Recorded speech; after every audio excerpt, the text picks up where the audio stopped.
Vamos, Luis. Hola a todos, buenas tardes, son las 3:04 de la tarde, hoy es martes 24 de noviembre y tenemos nuestra cuarta clase magistral, el cuarto masterclass con motivo del Festival Europeo en Venezuela. Les quiero saludar desde la delegación de la Unión Europea aquí en Caracas. Estamos en la 16ª edición de este Festival de Cine y por primera vez en alianza junto con la Escuela Nacional de Cine y con el apoyo de Cine Europa tenemos estas clases magistrales. Hoy vamos a estar con el director italiano Marco Beckis hablando sobre, bueno, nos va a contar anécdotas personales, la temática es filmar la violencia subterránea y como parte del festival el jueves de esta semana terminamos las clases magistrales con Salvatore in Calcaterra y también el viernes terminamos, Daniele, perdón. Y el viernes terminamos los cineforos que tenemos junto a Trasnocho Cultural. El último cineforo se lo vamos a dedicar a la película. Es una película de animación, La vida de Calabacín. Vamos a estar acompañados por CECODAP y toda la información del festival, cómo participar en todas estas actividades gratuitas y cómo ver las películas, la tienen disponible en euroscopio.com. Yo no me extiendo más. Por ahí en sus comentarios veo, Marco, que ya te están saludando. Tienes por ahí fans que ya se han unido.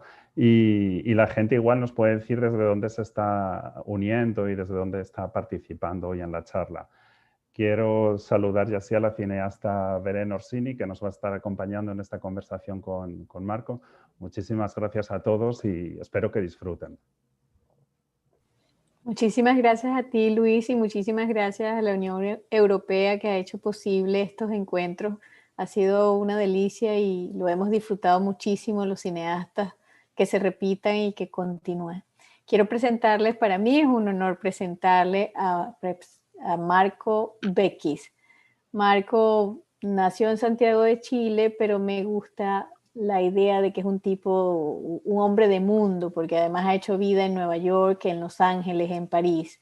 Hizo su debut y su primera película se llamó Alambrado, la estrenó en el Locarno en 1991. Su segunda película, Garage Olimpo, es la que estuvo disponible para este encuentro. Para muchos de ustedes, si no la han visto, el link va a estar disponible hasta el día de mañana. Por favor, no se la pierdan, es una maravilla. Y en el 2015 dirigió y produjo la película The Noise of Memory, acerca de los desaparecidos durante el Holocausto. El cine de Marco es un cine comprometido, un cine de ficción comprometido con la realidad. Y ese es el encuentro que vamos a tener ahora con Marco y al que le damos la bienvenida. Muchísimas gracias, Marco. Hola a todo el mundo. Muchísimo placer estar conectado con todos ustedes allá en otro continente, en otro hemisferio.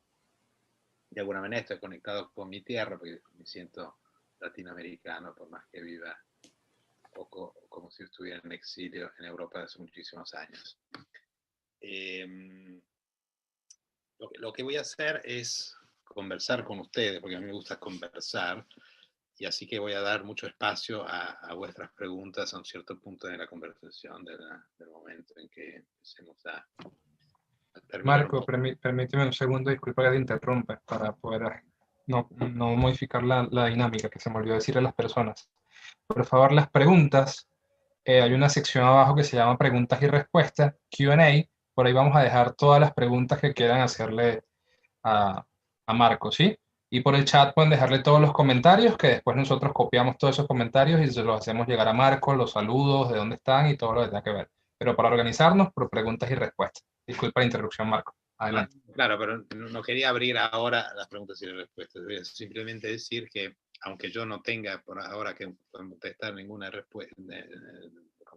pregunta, mi idea es que estoy dialogando con gente que me está escuchando, por lo cual trato de entender lo que voy a decir, cómo les llega y cómo de alguna manera me devuelve lo que yo digo. Yo voy a empezar, de hecho, esta clase se refiere a una película, básicamente, que es Garage Olimpo, que no es mi primera película, pero es la película que de alguna manera decidí abordar en esta conversación, porque toca diferentes aspectos. Las demás películas que hice son todas de ficción, algunos y muchos documentales, pero de alguna manera no tocan tan de cerca mi historia personal. Entonces,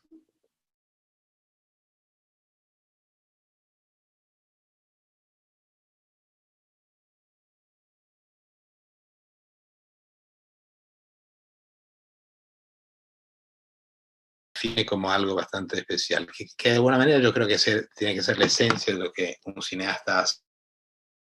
O sea, buscar adentro suyo lo que realmente le interesa contar, cuál es la urgencia que siente adentro suyo para contar una historia y cómo desarrollarla y cómo transformarla en imágenes y sonidos. De alguna manera, es lo que hice con esta película y con todas las películas que hice después y antes inclusive. Entonces, la idea de partida, se podría decir, ¿no? Para hacer esta película, Garage Olimpo, ¿de dónde salí? ¿De dónde arranqué? De alguna manera arranqué de mi historia personal, porque yo estuve desaparecido poco tiempo, en el 77, cuando tenía 20 años, durante la dictadura argentina, la dictadura militar argentina, y de alguna manera tuve la suerte de sobrevivir. Después pasé meses en una cárcel militar y luego finalmente fui expulsado a Italia como ciudadano italiano. Y a partir de ese momento viví en exilio hasta la vuelta de la democracia. De alguna manera, ese hecho traumático, de alguna manera definió muchísimas cosas de mi vida, entre las cuales hacer cine.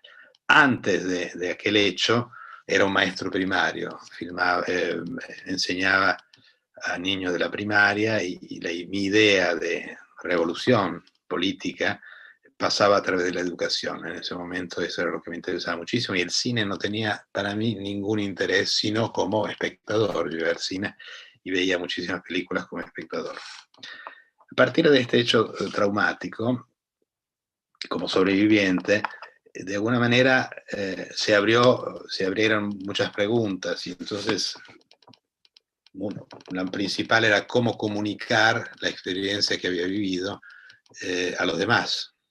Y es un hecho que yo comparto con todos los sobrevivientes a todas las tragedias que acontecieron en el mundo, desde la Shoah en adelante.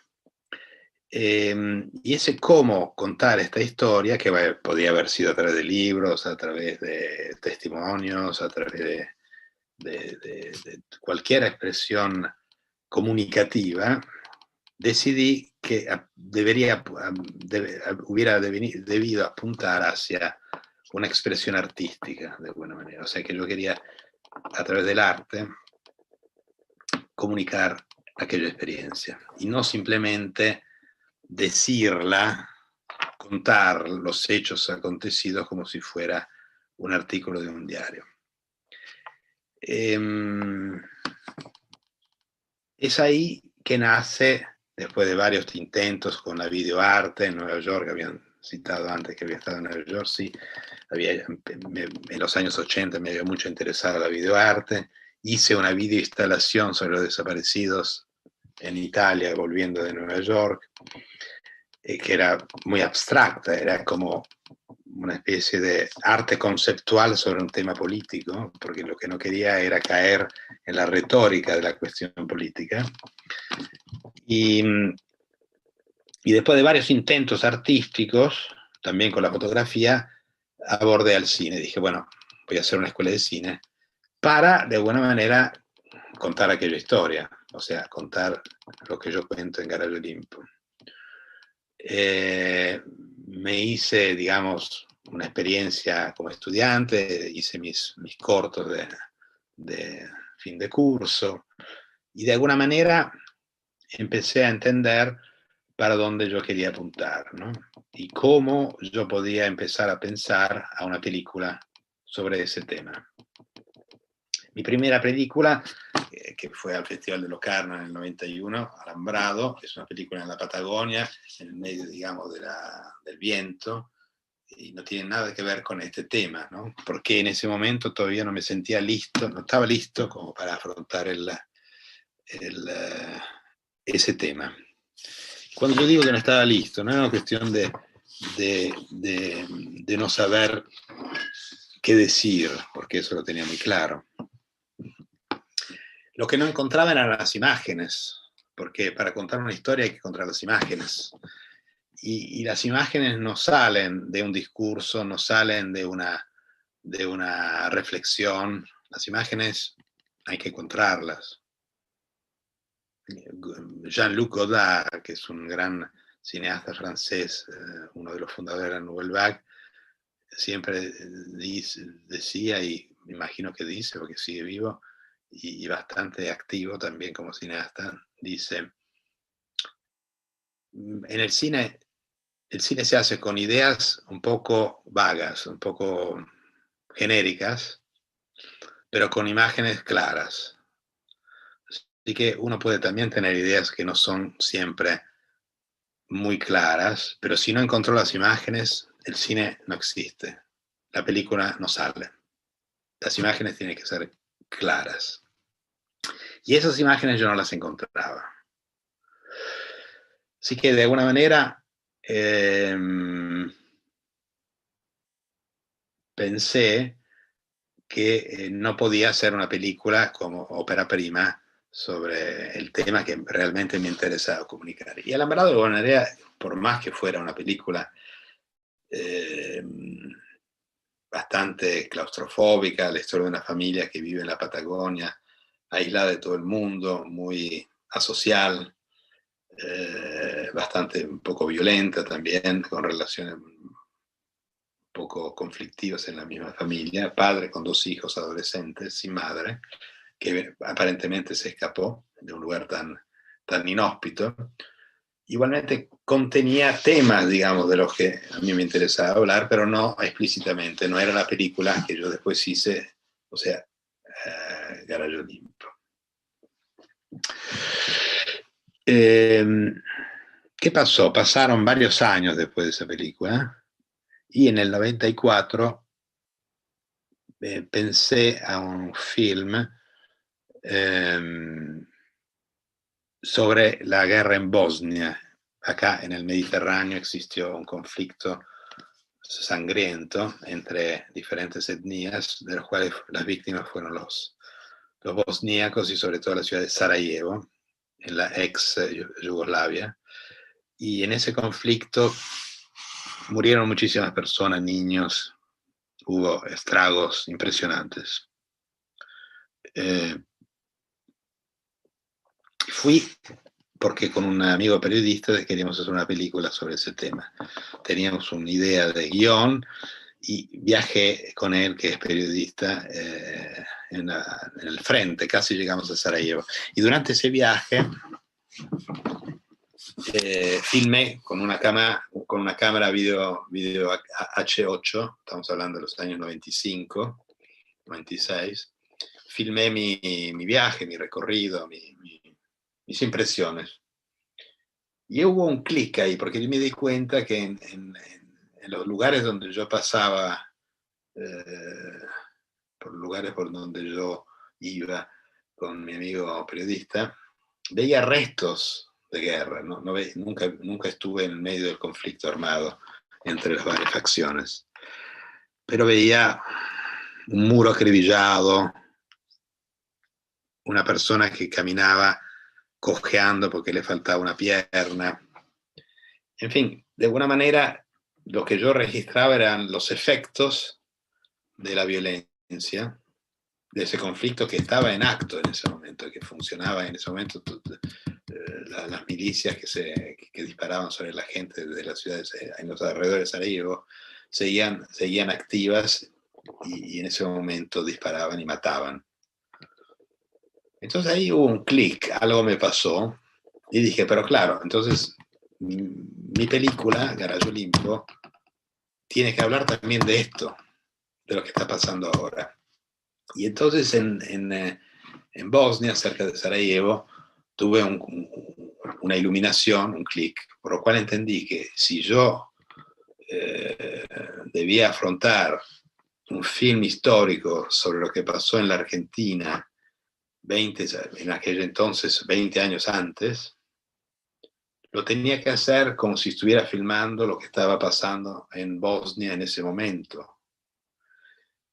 ¿Y qué significaba para mí eso? Significaba que de alguna manera lo tenía que decontextualizar, o sea que yo no tenía que hacer una película histórica sobre lo que pasó en la Argentina en 1976 hasta 1972, que cayó la dictadura, sino que tenía que hacer una película que contaba lo que yo quería contar de la Argentina de aquellos años, intentando encontrar imágenes que me devolvieran también lo que estaba pasando en Bosnia, lo que estaba pasando en Chechenia y lo que estaba pasando en muchísimos otros lugares del mundo en ese momento, y lamentablemente todo lo que siguió pasando en los años siguientes a la filmación de esa película.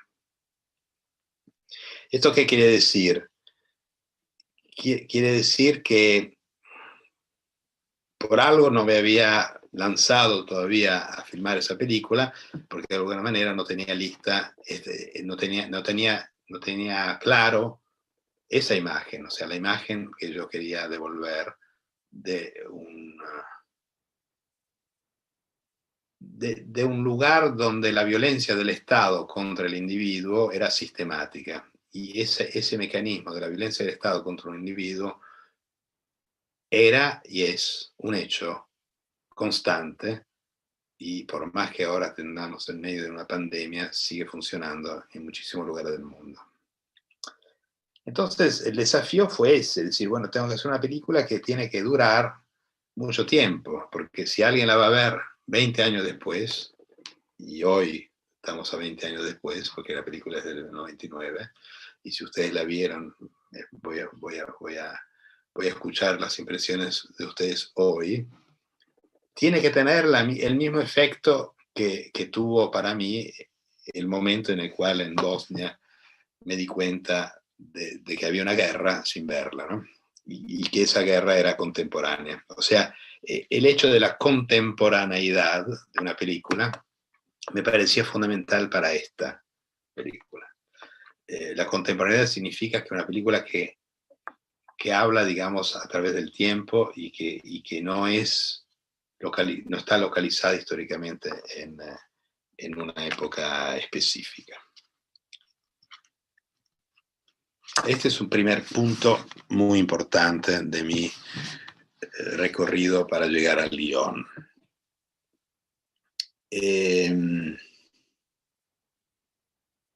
A partir de ese momento, estamos hablando del 95-96, empiezo mi recorrido con mi versión del guión de la película en los varios festivales, a encontrar productores, y fueron años de dificultad extrema, porque yo recibí comentarios de todo tipo, digamos, pero es una película sobre la tortura, pero eso ya lo hizo Costa Gavras, que es un director griego, en varias películas, ya está, es una cosa que no interesa más a nadie, está muy fuera de moda, etcétera, etcétera. Así que de alguna manera lo que yo estaba buscando era productores que se hicieran cómplices de mi proyecto, y de hecho no encontraba ninguno. Y lo que me impresionaba era que de alguna manera no entendían lo que yo quería hacer, porque evidentemente el guión no contaba todo lo que había atrás del guión, pero contaba simplemente lo que se leía. Y lo que se leía evidentemente no era suficiente, atrapante, para estos productores que yo encontré en Cannes, en Venecia, en Berlín, en todos los festivales que yo podía recorrer en esos años con mis medios. Hasta que encontré un productor italiano, Amedeo Pagani, que leyó el guión y me dijo: a mí esta historia me gusta mucho, etcétera, etcétera. Hizo comentarios inteligentes sobre el guión y empezamos a trabajar juntos. Solo que él era un pequeñísimo productor y no tenía medios propios, así que tuvimos que aplicar a varios fondos, sea italianos que después europeos, hasta que se pudo armar una preproducción de la película. A este punto me fui a la Argentina para empezar mi trabajo de filmación. La cosa que era bastante compleja para manejar es que en ese momento en la Argentina, estamos hablando de 98, 97, 28, estamos hablando de 20 años después, no, 10 años, 15 años después de la caída de la dictadura, después de varios juicios en la Argentina, por leyes promulgadas por gobiernos liberales y de alguna manera también bastante autoritarios, leyes de amnistía, los militares culpables de los crímenes cometidos en los años de la dictadura estaban libres, estaban de alguna manera amnistiados y podían circular por la ciudad. Y ese clima en el cual se vivía en Buenos Aires, era el que nos envolvía cuando nosotros empezamos a trabajar sobre ese guión, sobre ese film, con un guión en la mano. De alguna manera estábamos trabajando clandestinamente en una ciudad donde existía una democracia. Era una democracia real, pero con algunos problemas, porque de alguna manera existía una especie de capa así en la sociedad de miedo, de gente que de alguna manera había cometido crímenes y que sería libre. No cometía más esos crímenes, pero estaba libre. Y eso era una violencia hacia todas las víctimas, los parientes de las víctimas y los familiares de las víctimas. Tanto es que durante esa larga preparación, yo me salí con mi asistente de dirección a pasear porque estábamos tratando de entender, hacer casting mentalmente. O sea, teníamos los actores, los habíamos elegido. Después les contaré cómo elegí los actores y todo eso. Y los actores estaban listos como para que yo les dijera cuál era el rol.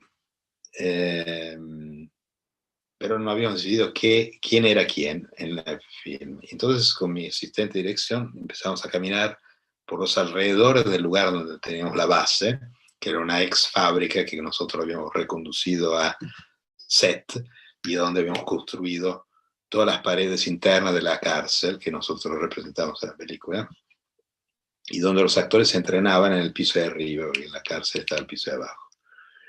Y paseando, caminando un poco frenéticamente como camino yo, a un cierto punto cruzamos una avenida y en un bar en la esquina yo veo con una cola del ojo un tipo sentado a través de un vidrio que toma un café, y ese tipo, que era conocido también en los medios porque lo habían ya entrevistado como ex secuestrador, que se ufanaba de haber sido uno de los que había combatido al comunismo, lo reconocí, era el tipo que me secuestró por la calle, a mí personalmente, ¿no? Y bueno, en una fracción de segundo lo miré a mi asistente de dirección, el asistente de dirección me miró a mí, entendí que él estaba apavorado porque también lo reconoció, lo conocía por ser un personaje público, y finalmente seguimos de largo. Yo pensé que si entraba adentro del bar algo iba a pasar, porque seguramente este tipo podía estar armado, y por ahí yo no hacía mi película, así que yo prefería hacer mi película y seguir de largo. Pero ese era el clima, ¿no? Un clima muy, muy difícil. De alguna manera, y lo escriben algunos textos así de crítica cinematográfica que he leído, esa película tiene una específica definición también porque ha sido hecha en ese momento. Si hubiera sido filmada en años siguientes, cuando los juicios empezaron de nuevo, en este momento hay 450 militares culpables de crímenes en la cárcel y están casi todos con condenas a cadena perpetua. Si lo hubiera filmado años después en un clima político completamente diferente, la película sería diferente.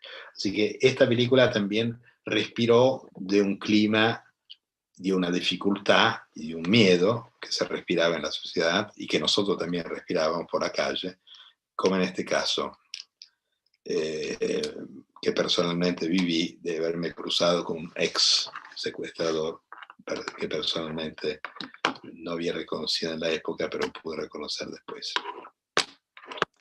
Volviendo al tema de los actores, también, o sea que esta película, como todas las películas que yo hice, para mí son prototipos. O sea, ¿qué significa un prototipo? Un prototipo es algo que no tiene copia, no es igual a otra cosa, ¿no? Hay directores que filman en serie una película y después hacen todas iguales, similares, y siguen así. Y fantástico, tienen una carrera fantástica. Claro, cambian las historias, cambian el estilo un poquito, pero básicamente siguen un poco con un mismo formato y un mismo cliché. Yo creo que cada película es un prototipo porque es única. Por más que yo sea el mismo director de antes, yo que estoy haciendo esa película nueva, no soy el de antes, ya pasó mucho tiempo,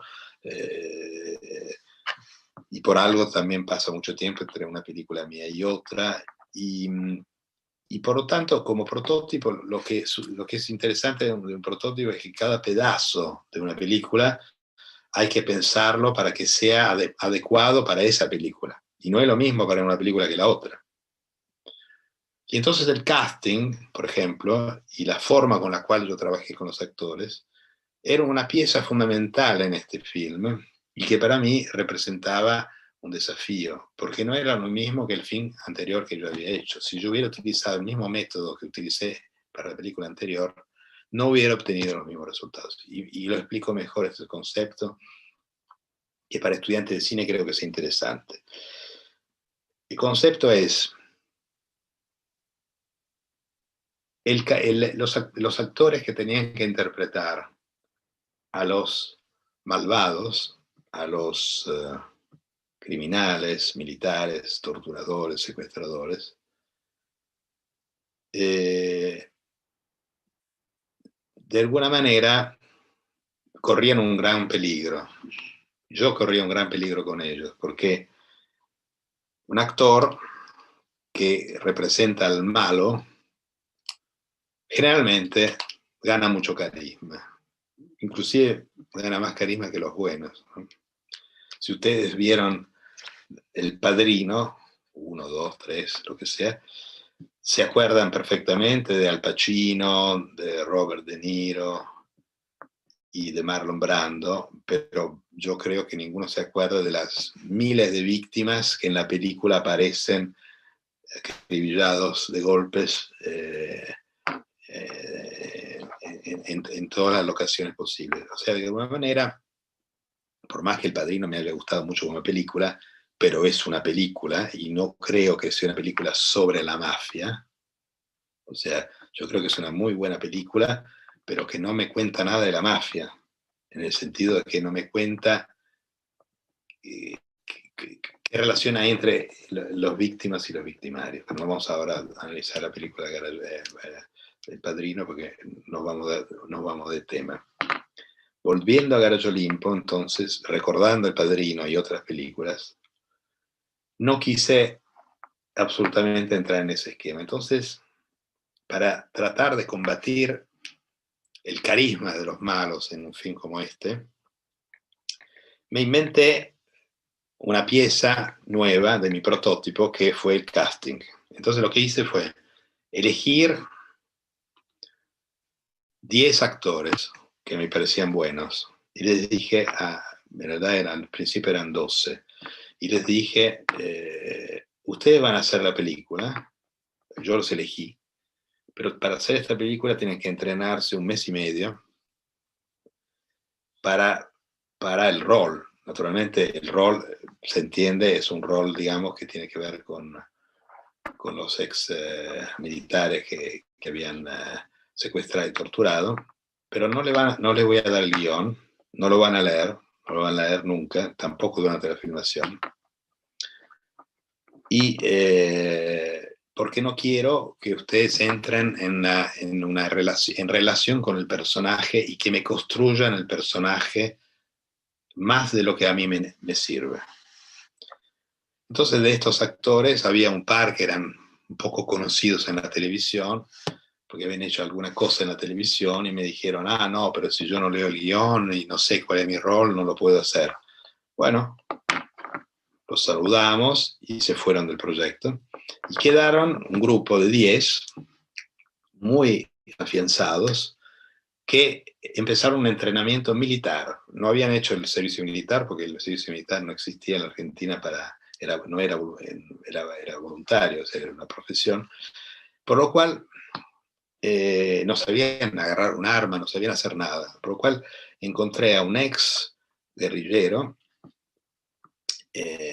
y también había sido ex militar, porque él había sido militar de carrera y luego se había movido a la guerrilla. Por lo cual, con su experiencia y digamos, autoridad, digamos, en su comportamiento, puso a trabajar estos 10 actores, haciéndolo marchar, haciéndoles subir y bajar de los autos, saber cómo se agarra un arma, y los tenía como, ellos llegaban al horario, digamos, de la preparación de trabajo, y entraban en un cuartel, porque de hecho él los trataba como si fueran soldados y no les permitía hacer ninguna otra cosa que lo que él les ordenaba. Y eso duró 1 mes y medio. Y eran actores de teatro muy buenos, excelentes actores, muy poco conocidos en el cine, porque justamente no habían todavía hecho mucho. Y con esta técnica llegamos al punto que uno de ellos, a un cierto punto, se me acercó y me dijo, pero decime una cosa, Marco, pero yo no puedo seguir haciendo algo que no sé lo que es. Me falta saber quién soy yo en este personaje que vos tenés en mente y que no me decís quién es el personaje que yo, actor, tengo que interpretar. A ese punto yo le dije, mira, si a vos te interesa una biografía de este personaje, escribíla. Esta noche llegas a tu casa y la escribís. Que de chico el papá le pegaba, que tuvo problemas en la infancia, lo que quieras, escribíla. Y cuando te falta la biografía de tu personaje, léelo. Pero a mí no me traigas tu biografía, porque a mí no me interesa. Y bueno, ese muchacho finalmente no aguantó esa preparación tan larga y se fue del grupo también, así que quedamos con uno menos. Les contesto para decir que lo que yo quería era 2 cosas: afianzar un grupo, porque ninguno de ellos sabía quién era el protagonista. Yo tenía ideas de quién iba a ser el protagonista, pero todavía no estaba seguro. Me tomé un tiempo para decidir, ¿no? Y lo decidí en esa famosa caminata cuando me encontré con el militar que me había secuestrado. Y quería también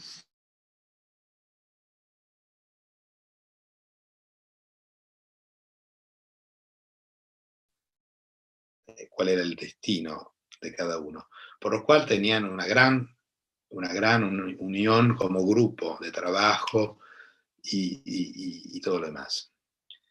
Y la segunda cosa es que llegaron al set sin saber nada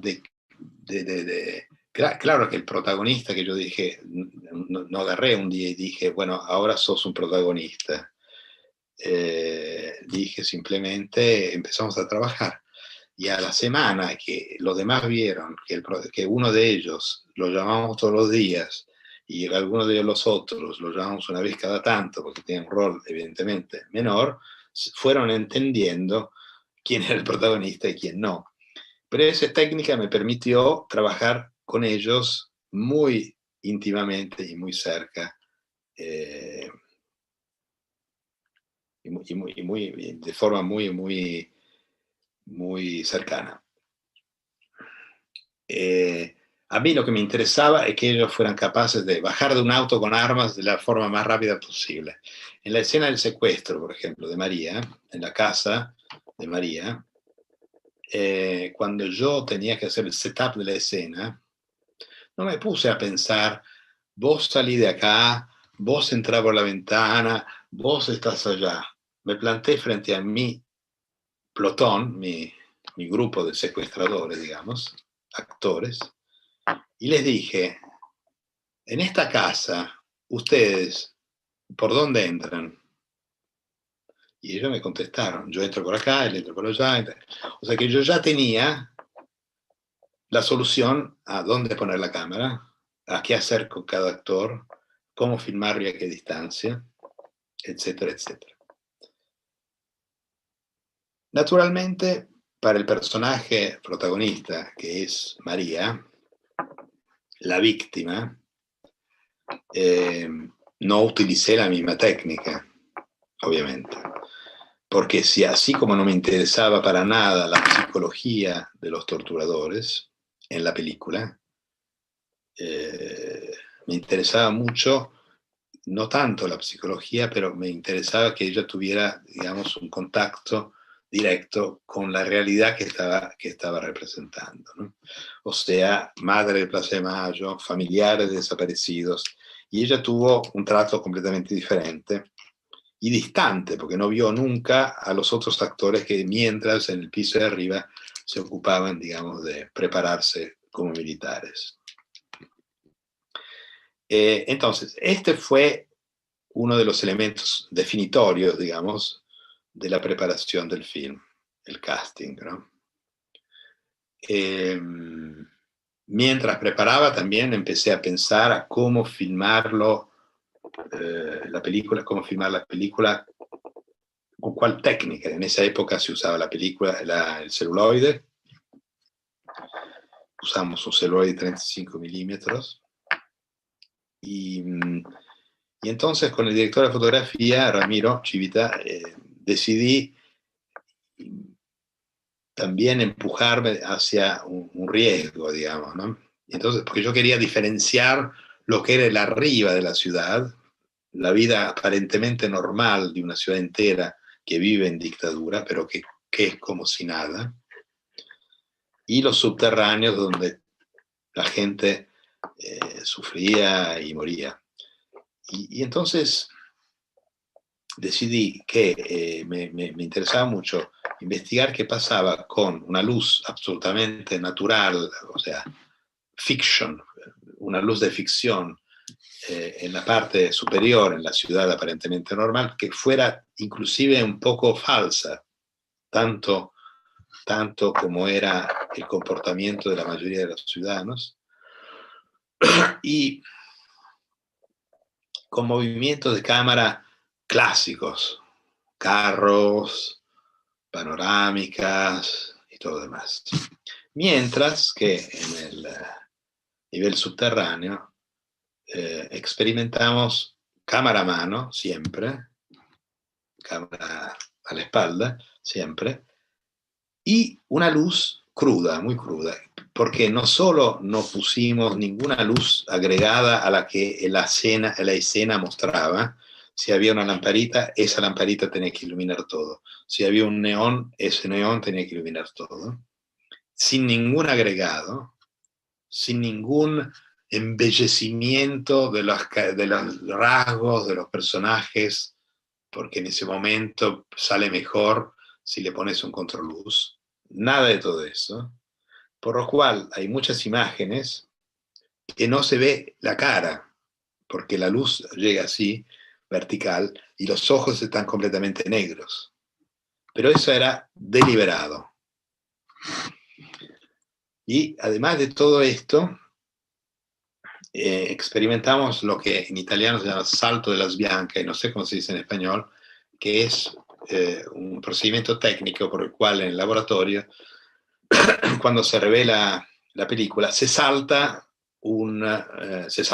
porque ya no se usa más la película, el celuloide se metía en un baño y el baño, digamos, segundo, tercero, no sé cuál, no se hacía, por lo cual quedaba como sin revelarse una parte.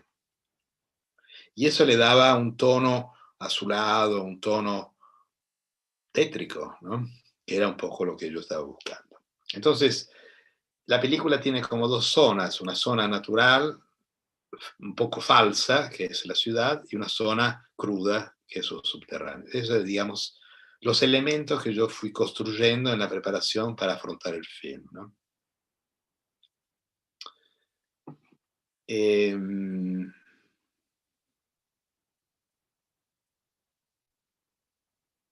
Bueno, ahora el film, ahora lleguemos a la cuestión de cómo fue el film.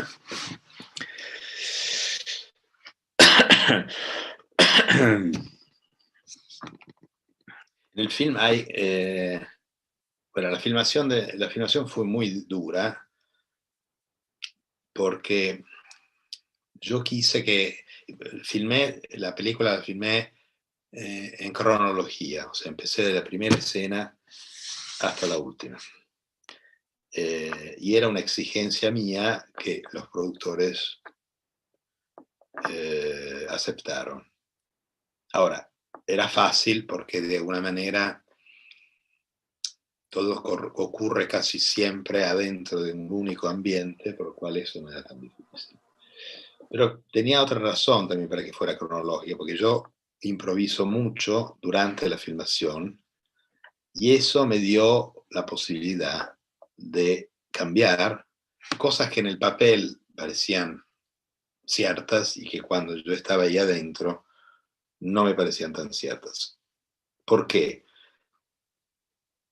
Hay dos formas de filmar. Una es la de poner en escena lo que está escrito de manera técnica y otra es vivir en ese momento una experiencia durante el set y en ese momento entender qué es lo que funciona o qué es lo que no funciona en tu relación con lo que estás haciendo y que a veces se contradice con lo que está escrito. Y esa libertad para mí siempre fue fundamental, porque puede ser porque venga, digamos, una experiencia anterior artística, pero sobre eso no puedo transigir, digamos. O sea, no podría nunca hacer un film completamente escrito, con un storyboard ya definido, y lo que tengo que hacer yo es simplemente poner la cámara de la manera más similar a cómo está escrito en el guión y cómo está definido en un storyboard. Storyboard hice en mi primer film Alambrado para estar seguro de los ritmos y los equilibrios, pero de hecho no lo seguí fielmente. Me sirvió como soporte en algunos momentos de duda. Entonces, lo que fue duro durante la filmación fue el hecho del cortocircuito permanente de estar viviendo una experiencia de pura ficción con paredes de tergopor y un poquito de cemento arriba, construidas para nuestro set, con sobrevivientes como yo, que estaban todo el día conmigo porque quería que ellos me asesoraran en detalles, en impresiones de cosas que yo no vi, porque yo estuve siempre vendado cuando estuve en este lugar, y ellos no, ellos habían estado también sin vendas.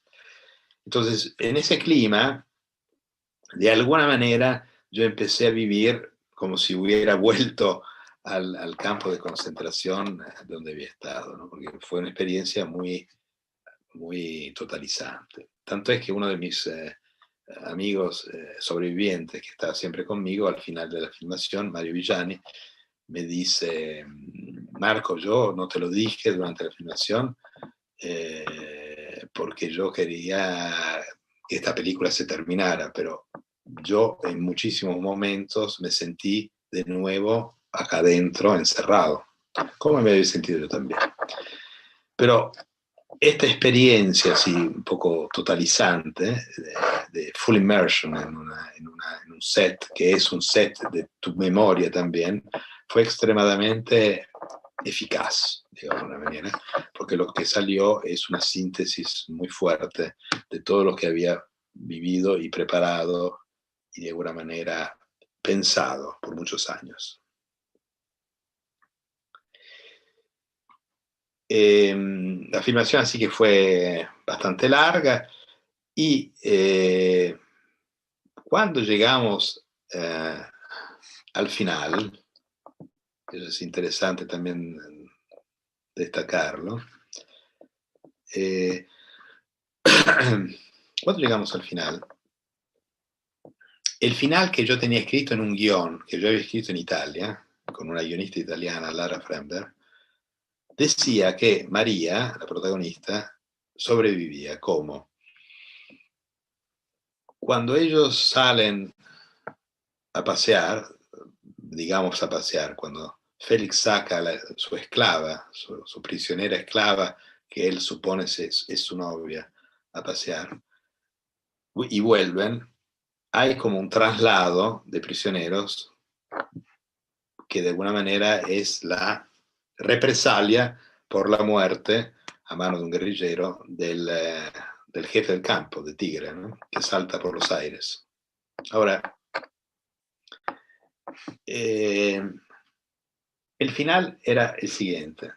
Ella vuelve con Félix al lugar, al Garaggio Olimpo, y el militar le dice que la chica se sube al camión, como se sube en realidad al final del film, pero la diferencia es que en el guión Félix reaccionaba sacando su pistola para defenderla a ella, y decía, no, acá no se mueve nadie, etc. Naturalmente, de atrás llegaba Texas, uno de los otros colegas de Félix, le daba un golpe con una pistola o con un mazazo de algo y lo tiraban al suelo. Cargaban a Félix en el mismo camión, porque, como decir, se van todos, él está arruinado, ya está completamente, no es más uno de los nuestros, porque de alguna manera no aguantó la prueba, digamos, de esa relación que él piensa que fuera una relación con la chica. Finalmente lo cargan adentro, lo suben al avión, y en el avión cuentan los personajes que en realidad tiraba gente del avión, no eran, en el mar, no eran las mismas personas que habían secuestrado y torturado, eran otros equipos, otra gente. Es la burocracia que se iba ocupando de esos paquetes que eran los prisioneros que finalmente terminaban vivos en el mar. Entonces,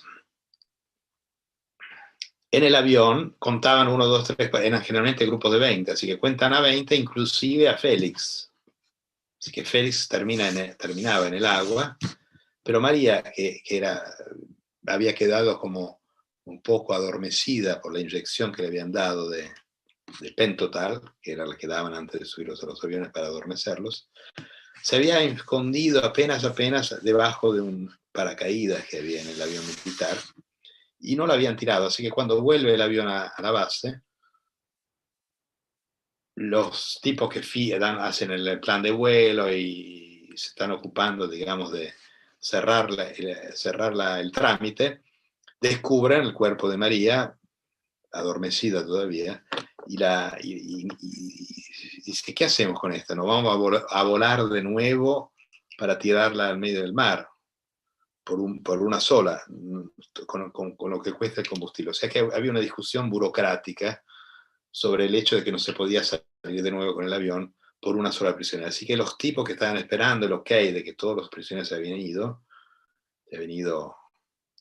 a la muerte, se quedan con esta prisionera y no saben qué hacer. Entonces vuelven al Garaggio Olimpo con ella, pero tampoco quieren hacer el papelón de volver con una prisionera que no había seguido el destino prefijado, y por lo cual la largaban en el medio de la ciudad descalza, y de alguna manera el destino de María terminaba ahí. Se subía a un colectivo y sin conocerla reconocía a otra como ella, que era la chica que había recién puesto la bomba y que andaba de un colectivo a otro escapándose, porque obviamente era la chica más buscada del país en ese momento. Así terminaba la película escrita. O sea que María subía a un colectivo descalza, después de haber hecho un vuelo de la muerte de la cual había vuelto viva, y finalmente se suponía que sobrevivía. ¿Qué pasó? Justamente porque yo filmé de manera cronológica, al final de la película me di cuenta con mis colaboradores más cercanos que me habían alertado de que había un problema cada vez mayor. Me di cuenta que ese final no era el final de los 30.000 desaparecidos, no era la historia de los 30.000 desaparecidos, era mi historia personal. Y yo había sobrevivido y de alguna manera estaba reproduciendo ese mismo destino. Pero no era la película que en realidad yo quería hacer, que era una película sobre qué había pasado con 30.000 desaparecidos, muchos de ellos en el mar. Por lo cual hablé con el productor, Amedeo Pagani, es una persona extremadamente sensible. Le dije, mira, acá hay un problema, ese final no funciona. Así que me gustaría, dame una semana, unos días, y yo me voy a tener que pensar un poco una solución, porque esto no funciona. Entonces se me dio una semana, el equipo se fue a sus casas, el seguro pagó, porque yo me di por enfermo, el seguro pagó la semana a todos los técnicos para que no quedaran sin trabajo, y después de una semana terminamos la película exactamente como ustedes vieron, o sea que la película termina con ella que cae junto con los demás. No se ve eso, pero se intuye, y es el final que finalmente quedó y que hace de esta película, pero si me hubiera quedado con aquel final, no hubiera sido la misma película. Les conté este doble final para explicarles cuánto es importante cómo se hace un film. O sea, si yo hubiera tenido, o si yo hubiera aceptado, y en esa época era mi segunda película, no tenía mucha experiencia, un productor que me decía, no, el plan de producción es este. Vos vas a filmar el principio, ahora, y el final dentro de 3 días. Después filmás todo lo demás. Yo no hubiera podido tener la libertad de repensar ese final, de modificarlo y de alguna manera cambiar la película entera. Entonces, es muy importante, y cuando yo hablaba del prototipo, hablaba justamente de eso. O sea, la importancia de poder hacer la película a la propia medida y que no se puede transigir con cosas fundamentales para uno, metodológicas y estructurales. Hay muchos jóvenes hoy que aprenden a hacer cine a la americana, ¿no? Que es todo otro mundo, porque en el mundo hay muchos cines. Estados Unidos los contiene todos, porque tiene cine de autor, cine comercial, etc. ¿Qué significa? Todo muy compartimentado, cada uno tiene un rol muy técnico, muy definido, todo funciona como una maquinita y hay un gran demiurgo, que es el director y el productor, Estados Unidos más el productor que el director, que de alguna manera decide y maneja los hilos.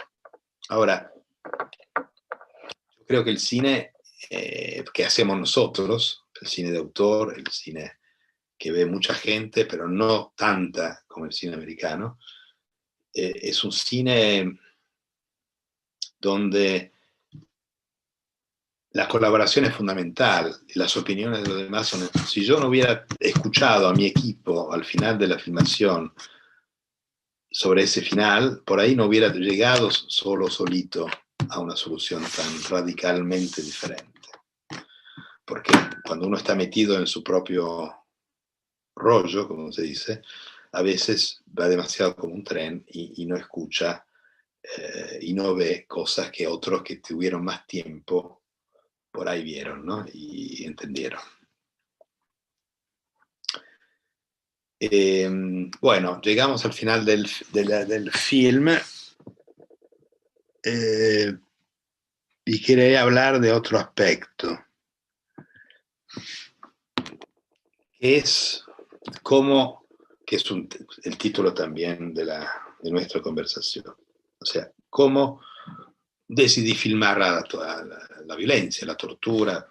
De alguna manera no se ve. Si ustedes van a volver a ver el film, se van a dar cuenta que la tortura no se ve. no se ve la tortura, hay una sola muerte, que es la muerte de la madre de María, pero es una muerte muy clásica, podría ser una muerte de cualquier película de gangsters. Pero digamos, la violencia sobre María no se ve. Pero creo, por lo que yo escuché de todas las miles de proyecciones que hubo a partir de cuando la película se estrenó, que la sensación de la violencia queda dentro muy fuerte, ¿no? Entonces trato de explicar qué es lo que pasó en la película y qué es lo que pasa a la gente que lo ve, que me han contado, ¿no? A mí me pasan otras cosas, pero bueno, vamos a hablar de estos dos aspectos.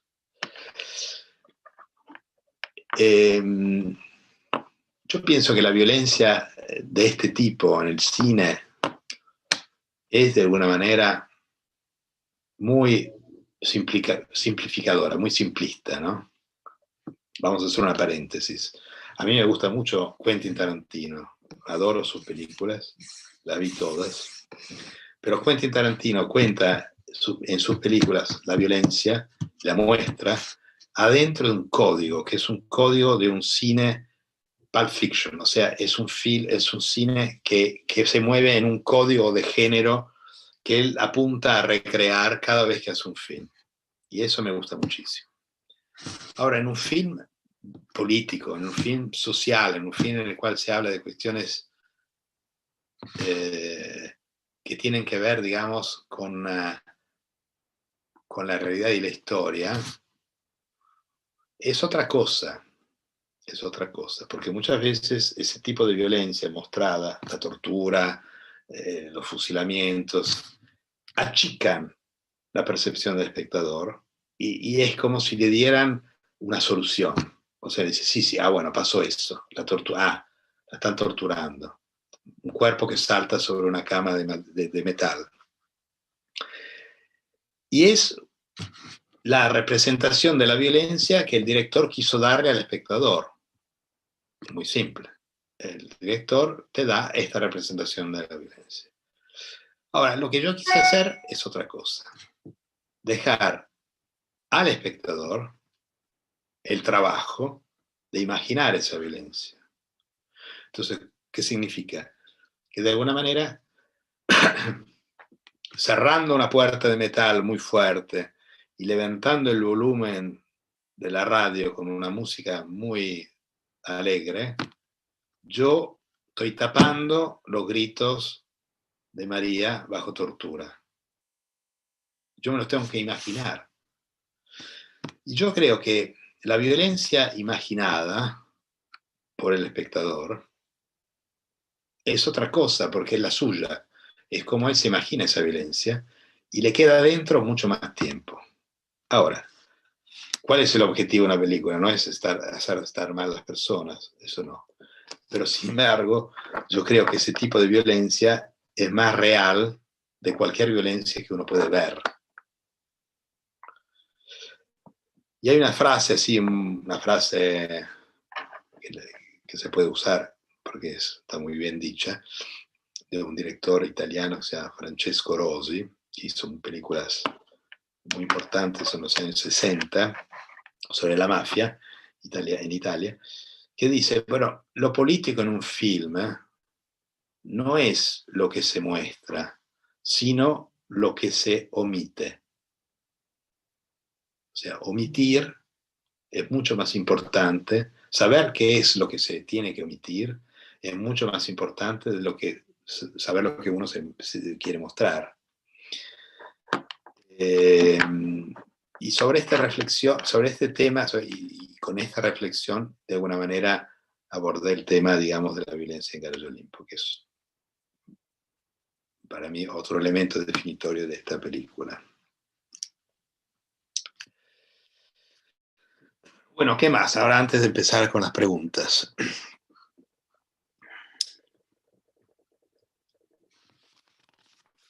Hay otro elemento interesante, que la película después tuvo una historia muy rara, porque cuando se estrenó en Cannes, el Certain Regard en Cannes en el 99,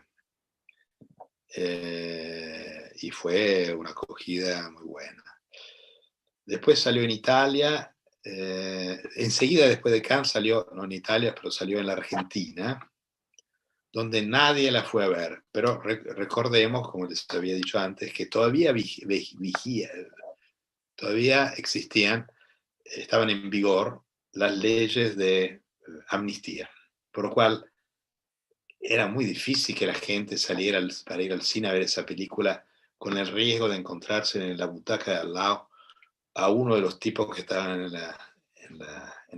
la pantalla, ¿no? A un torturador, porque era posible que algunos de ellos hubieran ido a verse cómo habían salido, por lo cual nadie fue al cine. Pero la cosa curiosa, 30.000 personas fueron al cine, que no son pocas hoy, pero en aquel entonces, en el 1999, eran pocas, 30.000 personas, que casualmente son el mismo número de los desaparecidos. Luego salió el VHS, que en esa época era el medio con el cual se podía ver una película en casa. Y la película que fue más vendida durante todo el mes fue Gallo Limpio. O sea que la gente no fue al cine, fueron poco, y se compró la película para vérsela en casa. No sé si se la vieron o no, pero de alguna manera la habían comprado, ¿no? Y hoy la película en la Argentina es un poco el film de referencia cuando llega el día en la cual se recuerda el golpe de Estado del 24 de marzo del 66, el inicio de la dictadura, y las escuelas pasan esa película, ¿no? Como si fuera, digamos, casi real, ¿no? Hay mucha gente que habla de Garage Olimpo, ese lugar no existió, es un nombre inventado. La película tuvo varios atabares y, por ejemplo, retomando el discurso, digamos, de la inicial sobre la película como en Bosnia, o sea, sobre la película que no tiene una referencia histórica específica, pero que devuelve la violencia del Estado hacia los ciudadanos de manera total y esencial. Hay una anécdota muy buena porque cuando estuve en un festival llevando otra película en Istambul, Turquía, me hicieron una nota, una revista de cine, y después apareció en la tapa de la revista de cine la película, Garage Olimpo, porque descubrí, hablando con los cinéfilos que administraban la revista, que en Turquía la película era un culto. ¿Pero por qué era un culto? Una película argentina, filmada por un chileno italiano, porque esa película para ellos representaba lo que les pasó a ellos en Turquía. Hubo una dictadura, pasaban cosas similares, y por más que fuera una película de otro continente, para ellos representaba lo que ellos habían vivido. Y eso fue para mí una descubierta impresionante, ¿no? de una película que había llegado, digamos, a tocar, digamos, ese tipo de estar tan cerca, digamos, a realidades tan distantes, sea geográficamente que políticamente. A ver, ¿qué más?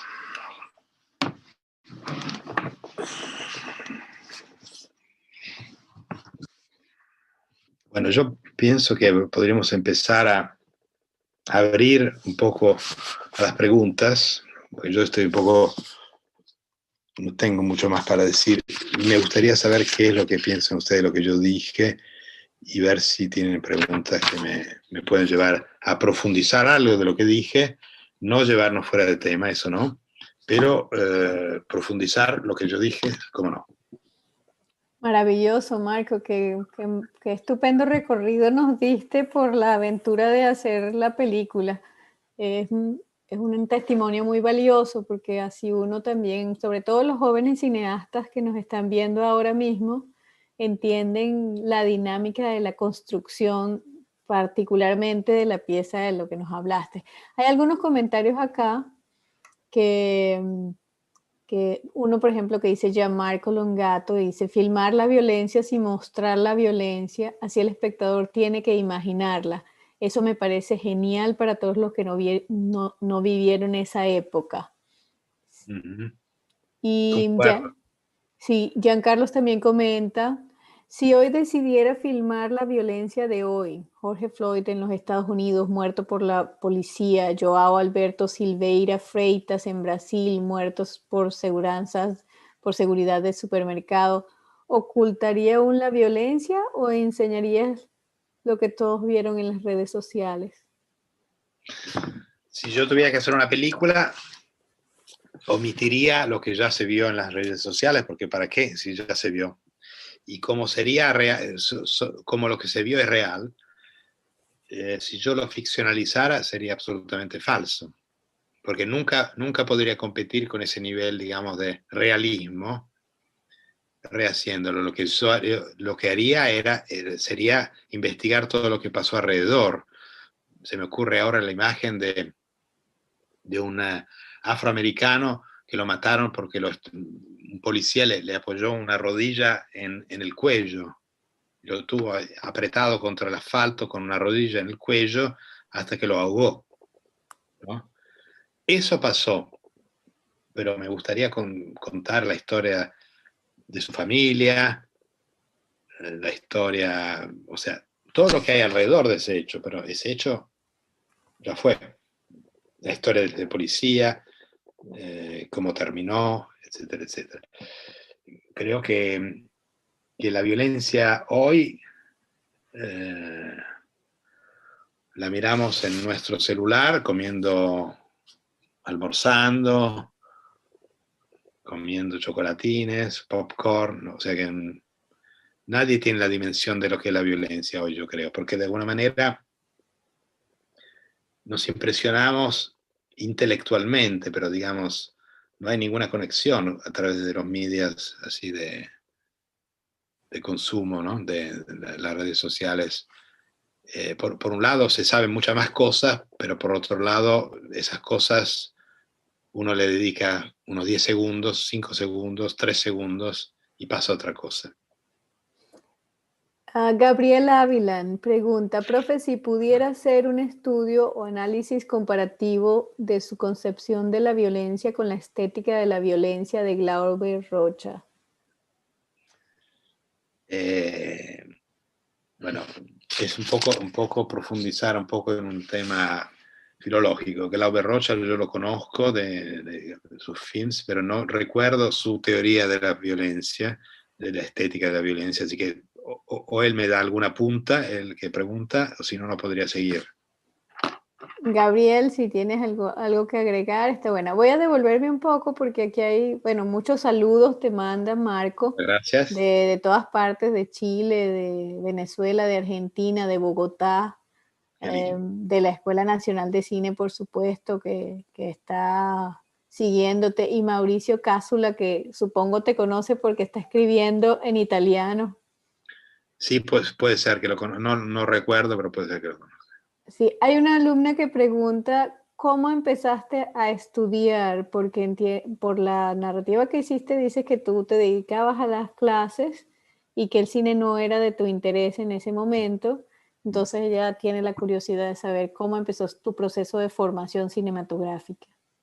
Bueno, justamente lo que dije anteriormente, después del hecho traumático del secuestro, de la desaparición y de mi reaparición, de haber estado, digamos, vendado en un campo de concentración sin saber si el día siguiente iba a estar vivo o no, y en el ritmo, digamos, de ese lugar había una serie de otras cosas como en la película. Todo lo que se ve en la película, eso me pasó a mí también. Después de ese hecho traumático, volví a Italia en exilio, porque me expulsaron del país, por lo cual mi vida cambió radicalmente. A 20 años, cuando te pasa algo así, no reconectarse. Así que no seguí enseñando. Y el acercamiento al cine fue a través del arte. O sea, empecé a hacer, fui fotógrafo Polaroid, o sea, de fotos Polaroid. por mucho tiempo, pero de manera artística. Después hice una videoinstalación que se llamaba Desaparecido a donde están, en Milán, que era una instalación con monitores, abstracta y con único sonido los goles de los partidos del Mundial del 78 argentino.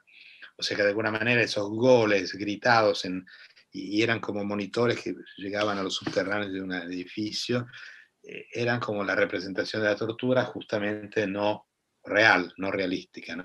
Y lo único que había en los monitores eran los nombres de los desaparecidos que habían llegado en ese momento, que eran 5.000. Les puedo mostrar, si quieren, un video que dura 2 minutos sobre un film que la televisión hizo a mi muestra, si les interesa, si quieren lo vemos. Sí, magnífico. A ver, Leandro, no sé si puede compartir pantalla, Marco. Sí, lo hago ya, espérate, ya sé cómo se comparte, ¿no? Se los muestro. Lo que van a ver es mi primera obra artística, ¿no? Vamos a intentarlo. De todos modos, habrá gente que lo podrá ver y habrá gente que no, por la velocidad de internet de Marco. Ah, entiendo. Bueno, lo intentamos, lo intentamos. Dura Sí, 2 minutos. vamos a intentarlo. Lo intentamos. Espérate un poco, ¿dónde está? Zoom, zoom, zoom, zoom. Se me fue el zoom. Acá está. Entonces, condividere lo schermo. ¿Qué me dice? QuickTime Player, Condividi. ¿Se ve? Todavía no veo nada, pero se ve que tienes un player. Ajá, ya se ve. Sono 5.566 nomi, registrati dall'Assemblea Permanente per i Diritti dell'Uomo a Buenos Aires. Sono stati confrontati con i dati in possesso di Amnesty International. L'audio di queste allucinanti liste è, non a caso in questi giorni, quello di una cronaca di una partita di calcio. Ecco alcune risposte all'inchiesta Desaparecidos dove sono. Alla domanda che cosa vuol dire secondo lei scomparire? È un sinonimo per non esserci più. Beh, cercare di non esistere più, più o meno questo. Ah, vuol dire non farsi più vedere. Andarsene. Scomparire l'annullarsi. L'assurda guerra delle Falkland, il campionato del mondo calcistico, sembrano aver distolto l'attenzione da questo drammatico problema. Dove sono finiti i desaparecidos, gli scomparsi dell'Argentina, ricordati ogni settimana dalla dolente processione delle madri e dei parenti in Ohio? Forse in un campo segreto come questo, denominato Club Atletico di Buenos Aires, ricostruito in alcuni suoi angoli in uno scantinato di via Morigi a Milano per la mostra Desaparecidos, dove sono? L'allestitore della mostra è stato detenuto in celle come questa, sia pur per un breve periodo. È l'italo argentino Marco Bechis, che sulla base della propria e di altre testimonianze ha voluto dar vita ad una mostra spettacolo, attenta agli aspetti politici come a quelli estetici di uno dei più inquietanti fenomeni del nostro tempo. Non è solo l'Argentina della giunta militare a far scomparire i propri cittadini, e non è solo il Sud America il teatro di queste sparizioni. È questo uno dei significati della mostra milanese, nella quale la suggestione del mezzo elettronico è usata per contribuire ad una presa di coscienza non effimera, proprio mentre l'attenzione dei più tende a rimuovere l'ombra inquietante degli scomparsi di ogni continente.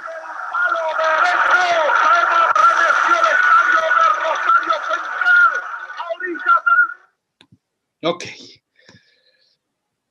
Hermoso. Me acordaste de un artista chino que seguramente conoces llamado Ai Weiwei, que también comparte Sí. ese mismo interés de la memoria, de no permitir que se nos olvide lo que está pasando cuando desaparecen compatriotas en nuestra tierra, ¿no? Bueno, ese es un ejemplo de cómo eso fue, digamos, 15 años antes de Gallo Olimpo, de filmar Gallo Olimpo, o sea que en esa muestra yo ya tenía claro como no quería mostrar nada, porque de hecho hay números, es un gráfico, todo nació porque yo descubrí en New York en el 80, a través de una publicación de Amnesty International que publicó la denuncia de 2 que habían escapado de un campo de concentración. Entendí a través de ese gráfico dónde yo había estado secuestrado. porque nunca lo había sabido. Entonces, a través de ese hecho, decidí hacer esa muestra con esas características, ¿no? Detestaba la estética de Amnesty International y la forma con la cual ellos hablaban crudamente de las violencias, por lo cual, junto con ellos, que me apoyaron para esa muestra, pero no sabían lo que yo iba a hacer, les presenté una muestra donde no había ninguna foto, ninguna entrevista real, simplemente números y un gráfico ampliado de diferentes formas en el piso y audios que describían como si fuera el recorrido de una iglesia, en el que se dice acá la escultura de Miguel Ángel, acá es el cuadro, con una voz absolutamente neutra. Eso es lo que hice. Y de ahí, eso me quedó retumbando hasta Garage Olimpo. Sí, alimentarte de tu propia vivencia. Voy a continuar con las preguntas. Aquí José Valdés dice, ¿desde qué punto las acciones se consideran violentas y en qué grado aceptables? Es un muy buen punto. Y es interesante como esta película, Garage Olimpo, terminó siendo también otra película hoy. Porque hoy cuando los jóvenes, hice muchas charlas como esta con los argentinos y estudiantes de escuela argentinos, sobre todo las jóvenes, mujeres, o sea, cuando la película se hizo, y salió lo que María está obligada a hacer con Félix, de alguna manera, aceptar esa relación, lo se veía como una debilidad de ella. Estamos hablando en 1999.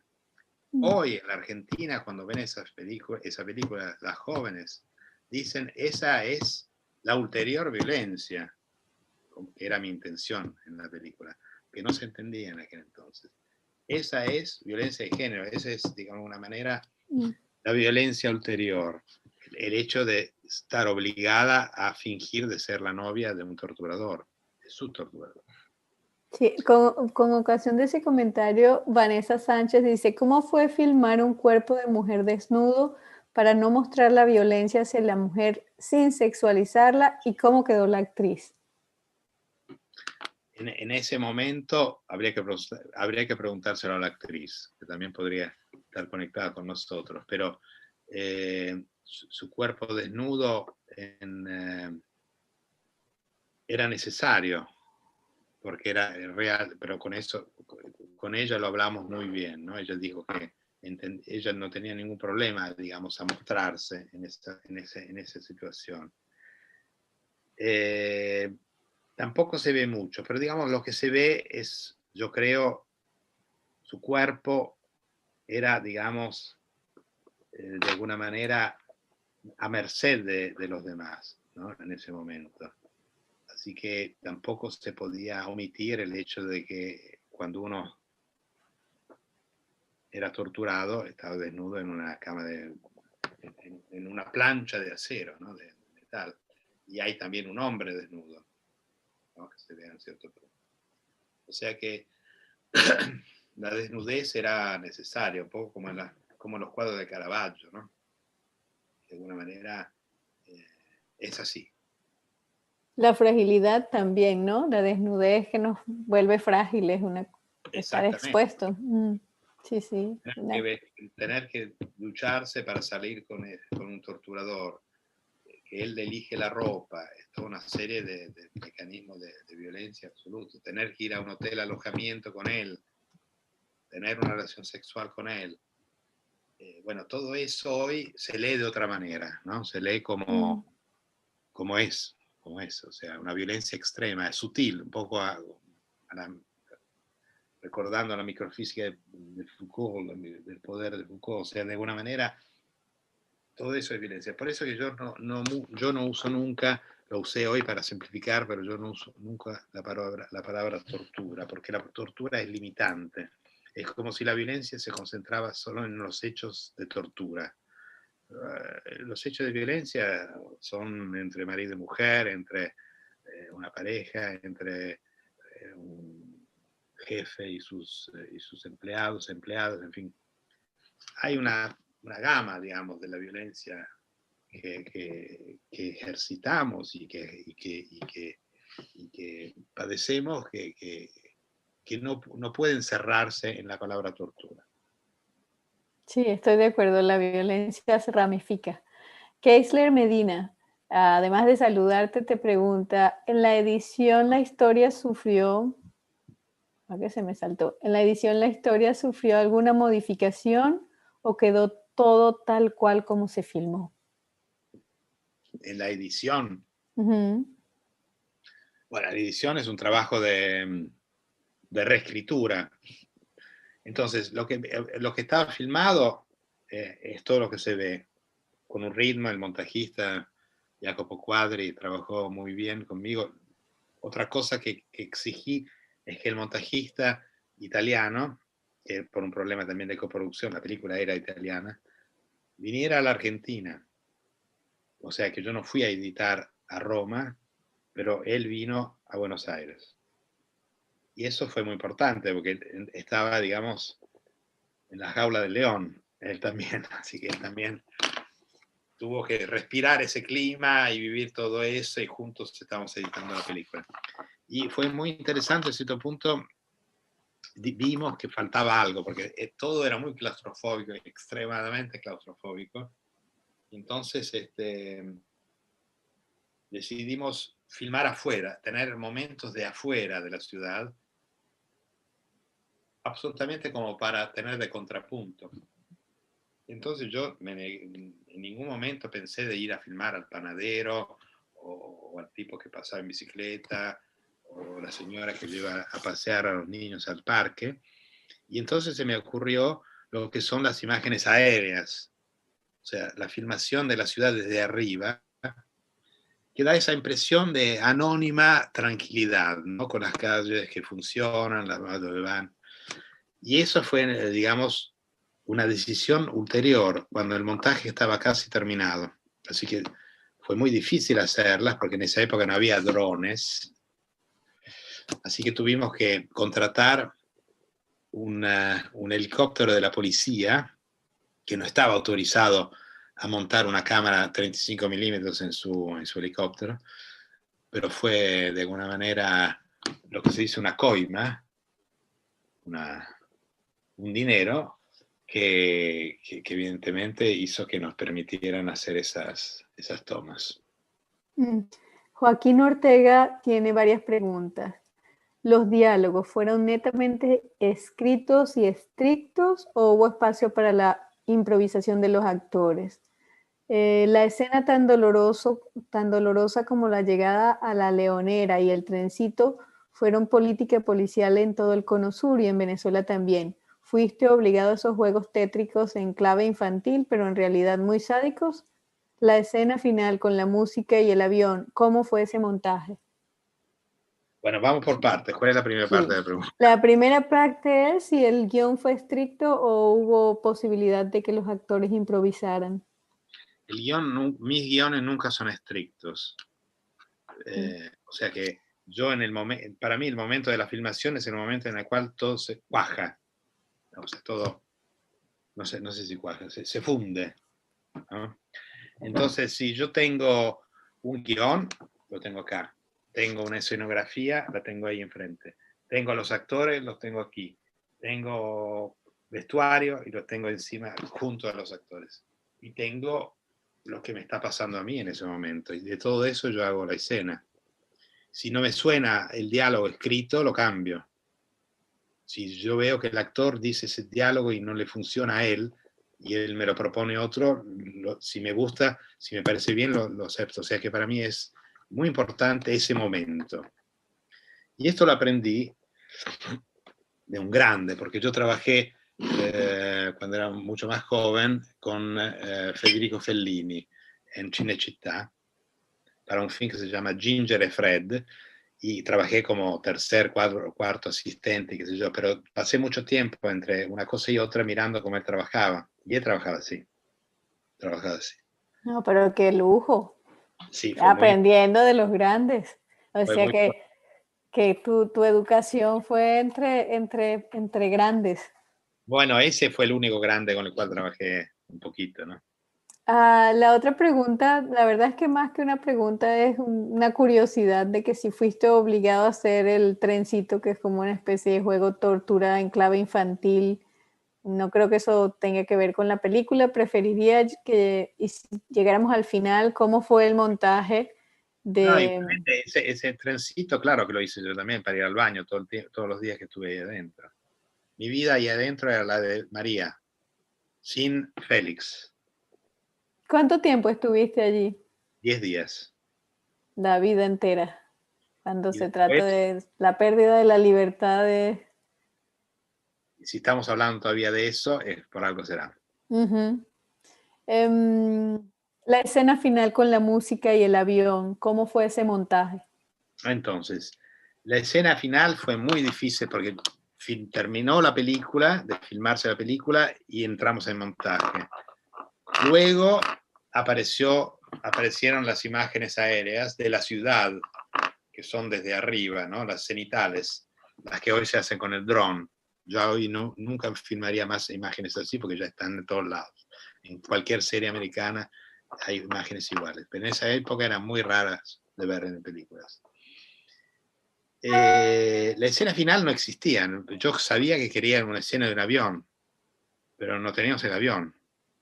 Entonces, con un amigo socio, que es el actor que interpreta Tigre en la película, que fue aviador, porque él era un aviador en un cierto tiempo, encontramos en Los Ángeles un avión que se alquilaba por hora a precios, la escena más cara de la película, cara como una película, digamos, como un corto, y fuimos a Los Ángeles, donde él había pedido, siendo aviador, había encontrado el número de la matrícula y los colores que había que pintar el avión. Porque era un avión que usaban para filmaciones, que lo pintaban del color que querías.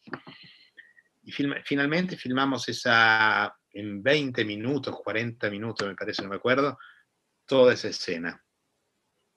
La editamos y yo al principio quería ponerle el himno nacional. En otro momento le quería poner una canción de Procol Harum que nosotros escuchábamos en esa época, A White Shade of Pale, pero no había los derechos, imposible tener derechos de ese film. Pero el himno nacional me parecía demasiado directo. Entonces, finalmente, uno de mis amigos y consejeros, que es uno de los que me ayudó a cambiar el final, que me dijo, pero ¿por qué no escuchás Aurora, que es una canción patria muy conocida, muy linda por otra parte, que yo conocía de memoria? Porque es la canción que a los estudiantes todos los días le hacen cantar cuando hacen el alza bandera. Entonces esa música, esa canción en la Argentina es devastante para los que ven la película, porque para ellos ese contrapunto entre ese avión que está llevando a los desaparecidos a morir y la canción que te hacían cantar todos los días con para la bandera argentina es un cortocircuito que muy pocos soportan en Argentina, ¿no? Así que cuando encontré que ese cortocircuito funcionaba, pusimos esa canción. Fue un proceso de búsqueda entonces, ¿no? Y de conexión emocional con la escena. Qué importante. Otro elemento fue también de que el sonidista chileno Marco de Aguirre había hecho todos los sonidos del avión, o sea, el ruido del avión, el portón que se abre. Y cuando estábamos mixando antes de ir a Cannes, yo y el montajista nos miramos y dijimos, ¿con o sin sonido? Sin sonido. Porque a ese punto el film tenía que dejarle al espectador un momento no digo de paz, pero para pensar solo, ¿no? Y entonces sacamos todos los sonidos reales y quedó solo la música. Claro. Y eso parece un pájaro, ¿no? Sí, sí, sí, es una belleza. ¿Qué diferencia encuentras? Esto lo pregunta y te manda saludos desde Lima, Perú, Robert Hulka. ¿Qué diferencia encuentras en tus procesos creativos y de producción al registrar la violencia en celuloide y con archivo digital? ¿Me repite la pregunta? Creo que lo que quiere decir el amigo es si encuentras una diferencia cuando ensamblas o haces un proceso creativo a partir de un archivo preexistente o tienes que recrearla durante el rodaje, si para ti hay una diferencia. No, yo recreo siempre todo en el rodaje. En la violencia específicamente habla. Sí. Yo ya dije que la violencia para mí hay que contarla de otra manera, ¿no? En películas así. Dayana Doria, ¿cómo manejas el sentimiento de revivir tu propia experiencia de vida reflejada en la película? Y bueno, fue muy difícil, pero lo tenía que hacer. Y pensé que haciendo esa película me iba a sacar de encima el tema, pero no fue así. Muchas personas diciendo que les encanta la película y que la disfrutaron mucho. Carolina Marcos dice, hola Marco, nací en Argentina en el 77, vivo en Italia desde 1985, gracias por compartir en una forma tan eficaz parte de tu historia. Quisiera que en Italia la gente pudiera saber más de lo que pasó con la dictadura militar en la Argentina, así como en otros países de América Latina. ¿Hay alguna posibilidad de ver tu película en Italia? Sí, se vio y está disponible en muchísimas plataformas. ¿Cuáles serían esas plataformas, Marco? Amazon Prime. Para los que quieran ver la película, Amazon Prime. Pero en búsquenla. Italia, creo que se puede ver en América Latina en Amazon Prime, porque ellos tienen sectores, ¿no? Uh-huh. Pero en Italia está en Amazon Prime. No quiero hacer propaganda a Amazon, que detesto, pero bueno. Alexandra Zamora pregunta, ¿cómo llegas a la historia de la mujer? De que ella sea la protagonista. Llega así. No quería hacer una historia autobiográfica, básicamente. De hecho, caí en la trampa con el final que les conté, porque de alguna manera la quise hacer sobrevivir escribiendo el guión, pero el hecho de que fuera mujer acentuaba la violencia, porque un hombre normalmente no sufrió esa parte de violencia que a mí me parecía interesante contar, que es la más imperceptible. Es ese paseo afuera, es estar obligada a vestirse de esa manera para salir con este tipo, el hecho de tener que tener una relación sexual con este tipo. Todo eso hubiera sido más difícil, se podía contar con un hombre, pero era mucho más difícil contarlo, más irreal que con una mujer. O sea, ¿cuáles eran los otros aspectos de la violencia además de la tortura? Correcto. Mauricio Cásula, que usa se disculpa por usar el traductor Google, por eso creo que está en Italia, pregunta, ¿cuáles fueron las respuestas políticas en Sudamérica e Italia con ocasión de tu película? Bueno, la película se vio en 25 países, me parece, en todo el mundo. Recibió muchísimos premios, inclusive en América Latina, en Colombia, en Argentina, Chile, Brasil. Las respuestas políticas, yo creo que sí, es una película que en América Latina muy sentida, quien la vio la recuerda. En Italia, sí, también, paradójicamente, en Italia fue muy vista. Y bueno, como les conté antes, en Turquía es un cult. O sea que si en Turquía, que no tiene nada que ver con la historia, con la geografía, es porque evidentemente llega más allá, digamos, de la área geográfica donde fue contada la historia. Joana Colina pregunta, ¿el presupuesto cambió algunas escenas por falta de dinero? Y yo te pregunto adicional, ¿cuál fue el presupuesto de la película? Yo no me acuerdo exactamente porque estábamos hablando de las liras, no de euros ni de dólares, pero estamos hablando de algo alrededor, digamos, del 1.000.000 de euros. O sea, era una película en Italia barata, que hecha en Argentina no rindió mucho más, porque en esa época había un cambio 1-1. así que estaba todo muy caro, así que no fue muy fácil. Lo que yo pretendí fue construir un lugar nuevo, o sea que está todo reconstruido, el lugar que se ve. Y tener un lugar fijo para hacer mi trabajo de preparación de los actores, etc. Así que digamos, pero hay que considerar también aspectos diferentes. Cuando uno habla de presupuesto de una película de los años 90, hay que hacer un par de cuentas sobre un aspecto. O sea, se hacían en celuloide. Celuloide significa que se filmaba miles y miles y miles de metros de películas que iban a revelarse en un laboratorio, que después se transportaban a Italia en otro laboratorio, y que después había que hacer toda la corrección de los colores, etcétera, etcétera. O sea que eso era gran parte del presupuesto de una película, ¿no? Que hoy está reducido al mínimo, con una buena cámara digital, todo eso está resuelto. Claro, no se puede hacer una película con nada, porque una película necesita cosas, objetos, personajes, actores.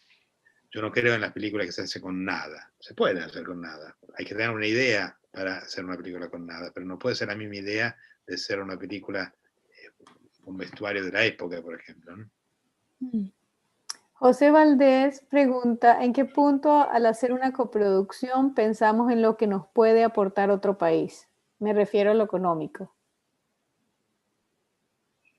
Si hay una coproducción, generalmente lo ideal es que sea una coproducción real, porque hay un sentido en la historia que uno quiere contar para que esa producción exista. Las coproducciones financieras ya no se hacen más, porque nadie le interesa, y sobre todo porque los estados se han avivado, como se dice, y no te permiten hacer una coproducción financiera. Si vos no ponés, si vos haces una coproducción con Francia, ponle tú Venezuela y Francia, y no hay actores franceses, si la historia no se desarrolla sea en Francia que en Venezuela, la coproducción no se puede armar, porque ellos están obligados a tener una parte de técnicos, una parte de actores, una parte, inclusive con una parte de la lengua hablada que sea francés. O sea que no existe la posibilidad de hacer una coproducción falsa. ¿Y en qué momento activas esa coproducción? Creo que por ahí es donde va la pregunta. ¿Cómo? ¿En qué momento? Si lo haces en desarrollo temprano, en festivales, preproducción. Yo creo que habría que hacerlo, en el caso mío, en este momento, que estoy armando una película, estoy escribiéndola, pero también armándola, ya estoy pensando en la coproducción. Estoy pensando también al productor que me gustaría hablar, con quien me gustaría hablar. Maravilloso, Marco. ¿Y cómo haces? ¿Les escribes? ¿Les mandas? Creo que como muchos son alumnos, Marcos, tienen ese interés en saber cómo activar o cómo llevar sus proyectos adelante, ¿no? Y yo creo que lo que hay que hacer es, yo lo que estoy haciendo es, tengo un treatment, ¿cómo lo dicen en español? Un tratamiento. Tratamiento. Tratamiento de mi película, que no me convence al 100%, pero es lo que tengo, que lo presenté a la RAI en Italia y ellos están adentro, pero no para la película, pero para el desarrollo del guión, que es otra cosa. O sea que ellos aportan, digamos, cómo viajar a Uruguay en diciembre, si lo logro, para hacer una investigación sobre el tema que quiero tratar, porque no me alcanza con escribir un tratamiento. Y después de este tratamiento, y después de mi viaje, escribiré mi guión. Y además Uruguay ahorita está magnífico con el tema de los incentivos fiscales y es un sitio muy atractivo para ir a filmar. Eso no sabía que había atractivos fiscales. Buena noticia. Sí, hace muy poco lo acaba de poner en la ley y abre muy pronto la convocatoria en Uruguay también.